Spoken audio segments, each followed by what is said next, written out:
I'd spent a lot of years here on the beach. I've been coming here since 1978. I really do care about the environment here and the preservation of the Warramai culture and their land. You can see what was happening, and over the years since I've been here, we've probably lost about 1 kilometre of beach.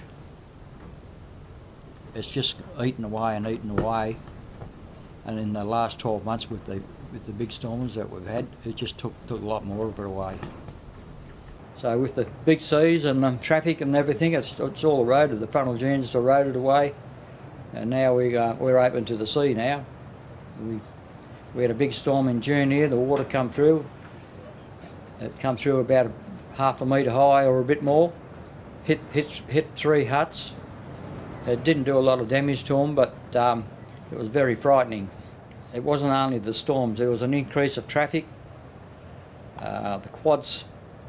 A lot of people started buying quads back in the mid-90s.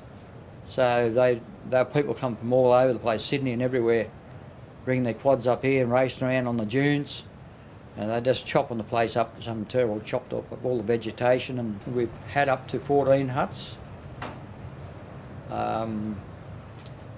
But some of them got sanded over.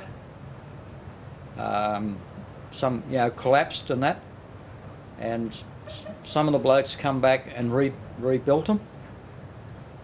And we kept around about 12 huts practically all the time. We lost one a little while back, and it hasn't been rebuilt. I'd just like to see people just read the signs and take notice of them. The beachfront is still accessible by 4-wheel drive. We're asking people to have a look at the tides and have a look at the swell, because at times that beachfront is unpassable. If the beachfront isn't passable by 4-wheel drive and there's water hitting the frontal dune, don't attempt to breach behind the frontal dune or drive over the vegetated areas, but stop and trace your tracks back out through the exit in which you came.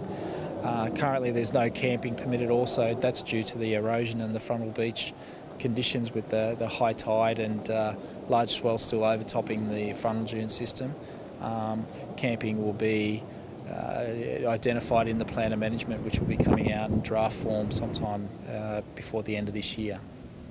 In order to protect the sites that are exposed in the recreational vehicle area, the Board of Management identified that the best procedure was to actually bollard and cable the areas off that were exposed.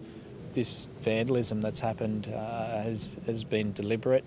There's been movement of the bollard and cable, significant effort to get inside the bollarded area to cause this destruction. So it's very disturbing to a lot of the traditional owners to see deliberate destruction of a significant site such as this.